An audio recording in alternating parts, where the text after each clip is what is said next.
बिस्मिल्लाहिर्रहमानिर्रहीम। नून साकिन और तनवीन के बाद, किसके बाद? नून साकिन और तनवीन के बाद इकलाब का एक हुरूफ बा आवेगा। कौन सा हुरूफ? बा। एक ही हुरूफ है। नून साकिन और तनवीन के बाद अगर बा आता है तो नून साकिन और तनवीन को किससे बदलेंगे? मीम से बदल कर पढ़ेंगे और बदलने के बाद गुन्ना भी करेंगे। समझ में आया?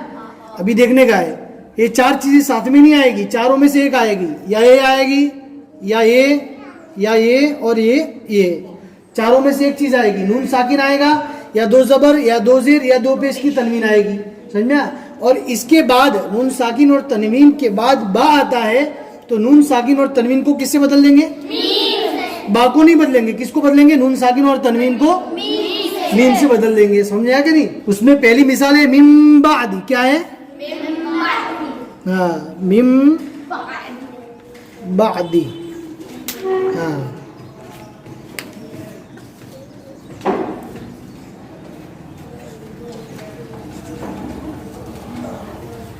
अभी देखो नून साकिन के बाद बा है कि नहीं?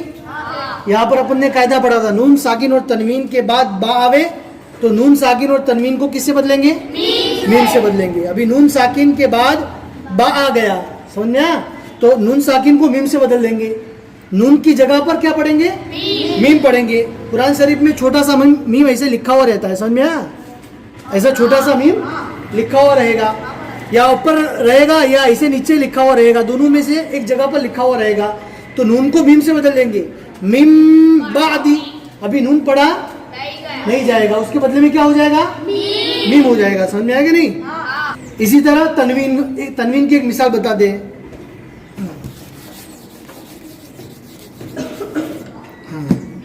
आगे रजुउम बईद।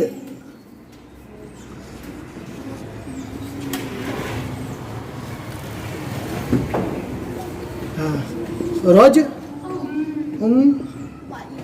बईद, समझ में आ गया? रजुउम बईद। यहाँ पे कौन सी तनवीन आई? दो पेश की तनवीन आ गई है कि नहीं? तो अभी तनवीन के बाद इकलाब का एक हुरूफ बा आया तो तनवीन को किससे बदलेंगे? मीम से बदलेंगे। कुरान में छोटी सी मीम लिखी हुई रहेगी ऊपर या नीचे। तो अभी तनवीन की जगह पे आप क्या पढ़ेंगे? मीम पढ़ेंगे। दो पेश की तनवीन पूरी नहीं पढ़ेंगे, खाली एक ही पेश पढ़ेंगे। तनवीन को बदलेंगे यानी दोनों पेश को नहीं हटाएंगे। किसको हटाएंगे? खाली एक ही पेश को हटाएंगे। तो रजुउम बईद यानी ये वाली पेश हट जाएगी। समझा?